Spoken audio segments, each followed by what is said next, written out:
kondisi hujan. Waktu itu kan gue bawa motor, akhirnya neduh sekalian makan aja deh sekalian. Nah kebetulan di situ banyak yang neduh juga. Antri makan lah, ternyata banyak. Gue urutan ketiga apa keberapa gitu ya. Nah terus di belakang gue tiba-tiba masuk tuh orang bule, masuk sama istrinya apa segala macem.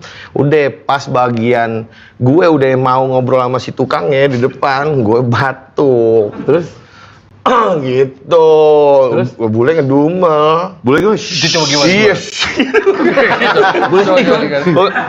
Gitu lah. Oh gitu mulu gue. Di apaan lo? Orang batuk. Kan batuk sama kayak ngigo, nggak tahu. Bener dong. Tapi bisa ditahan ya. Iya. Mungkin lu nggak bisa nih lipnya udah di sini. enggak lu nggak nutup kali. Nutup, justru gue ngalingin, nggak ke abangnya. Tek, tiba-tiba ada si bule di sini. Gimana dia? Ush, gitu.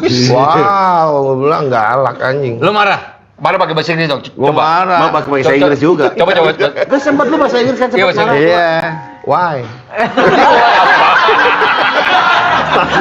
Standar banget anjing.